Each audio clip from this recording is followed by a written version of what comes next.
বৈশাখ মাসের শুরুতে ঝড় বৃষ্টি কোনো কিছুই হয়নি। এখন বৈশাখ মাসের মাঝামাঝি গিয়ে ঝড় তুফান শুরু হয়েছে। এতদিন গরমের কারণে মানুষ অস্থির হয়ে গিয়েছিল, এখন বৃষ্টির কারণে মানুষ ঘর থেকেই বের হতে পারে না। ঝড় বৃষ্টির সাথে সাথে অনেক বজ্রপাতও হচ্ছে, আর এই বজ্রপাতের সময় বাইরে না থেকে ঘরে থাকাই ভালো। কাজের কারণে তো অনেক মানুষই বাইরে থাকে, তাদের উচিত বজ্রপাতের সময় খোলা আকাশের নিচে না থেকে গাছপালা বা কোনো ছাউনির নিচে আশ্রয় নেওয়া। এই বৃষ্টির সকালে ভাত খেতে ভালো লাগে না, তাই মা আজকে বউয়া রান্না করার জন্য আলু কুচি কুচি করে কেটে নিয়েছে। এখন আলুগুলো ভালো মতো ধুয়ে নিচ্ছে। বউয়ার মধ্যে আলু না দিলে একটুও ভালো লাগে। তারপর চাল ধুয়ে নিচ্ছে। এগুলো হচ্ছে ভাত রান্না করার চাল। অনেকে তো খুদ দিয়েও বউয়া রান্না করে, আবার লাল চাল দিয়েও বউয়া রান্না করে। আমার কাছে ভাতের চাল দিয়ে বউয়া রান্না করলে খেতে ভালো লাগে। সব সময় ভাতের চাল দিয়ে রান্না করে, মাঝে মাঝে মন চাইলে অন্য চাল দিয়ে রান্না করে। বউয়াতে দেওয়ার জন্য মুগ ডাল ভেজে নিয়েছে, সাথে মুসুরি ডাল নিয়েছে। আজকে 2 রকমের ডাল দিয়ে রান্না করবে। বউয়ার মধ্যে বেশি ডাল দিলে ভালো লাগে না, সেটা খিচুড়ির মতো হয়ে যায়। অল্প ডাল দিলেই ভালো লাগে। ডালগুলো এখন ভালো মতো ধুয়ে নিচ্ছে। পিছনে মুরগি কেটে রেখেছে। বউয়া রান্না করা শেষ হলে দুপুরের জন্য রান্না করবে। বউয়া রান্না শুরু করে দিয়েছে। এগুলো হচ্ছে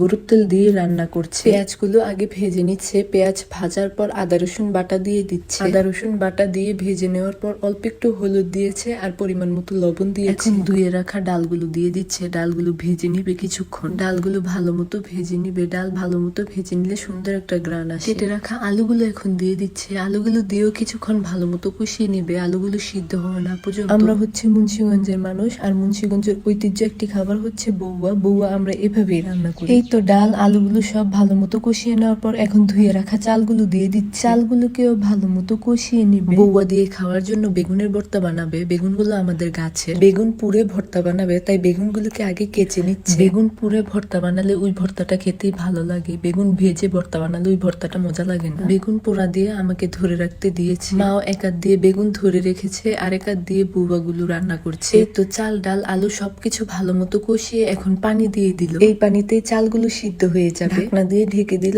এখন বুবাগুলো আস্তে আস্তে সিদ্ধ হয়ে যাবে। বেগুনগুলো সুন্দর মতো পোড়া হয়ে গেছে। এখন বেগুনগুলোকে ছুলে নিচ্ছি। আমার ছোট বোন আর আমি সবগুলো বেগুন সুন্দর মতো ছুলে নিয়েছি। মা বেগুনের ভর্তাগুলো বানিয়ে নিবে, তাই বেগুনগুলো ছোট ছোট করে কেটে নিচ্ছে। পেঁয়াজ কেটে নিয়েছে, ধনিয়া পাতা কেটে নিয়েছে, কালামরিচ আর লবণ দিয়ে পেঁয়াজ ধনিয়া পাতাগুলো আগে ডলে নিয়েছে। এখন ভর্তাটা বানিয়ে নিচ্ছে। এই 3 রকমের ভর্তা কালকে আমার দাদি বানিয়ে দিয়েছে। একটা হচ্ছে শুটকির ভর্তা, আরেকটা কালিজিরার ভর্তা, আরেকটা হচ্ছে মরিচের ভর্তা। বউয়া রান্না করতে করতে বাইরে এসে দেখে আকাশ পুরো অন্ধকার করে ফেলেছে। আবারও বৃষ্টি আসবে। প্রকৃতিটা কত সুন্দর দেখা যাচ্ছে। অন্ধকার আকাশ, নিচে সবুজ ধান গাছ, সাথে ঠান্ডা বাতাস, অনেক সুন্দর লাগছিল মাশাআল্লাহ। এদিকে এসে দেখি বউয়াও হয়ে গেছে। গরম গরম সবাইকে খেতে দিচ্ছে। আমি, আমার মা, আমার ভাই, আমার ছোট বোন সবাই বসে বসে খাচ্ছি। বাইরে বৃষ্টি হচ্ছে। বৃষ্টির মধ্যে সবাই পাকের ঘরে বসে গরম গরম বউয়া খেতে মজাই লাগছিল। শুধু আমার আব্বা নেই, আমার আব্বা হচ্ছে দোকানে। আমার ভাই খেয়ে গেলে পরে আমার আব্বা খেতে আসবে। যে কোনো খাবারই সবাই একসাথে বসে খেলেও আব্বা খেতে পারে না, আব্বা সবসময় দোকানেই থাকে। বউয়া খেয়ে শেষ করতে না করতেই আবার বৃষ্টি নেমে গেছে,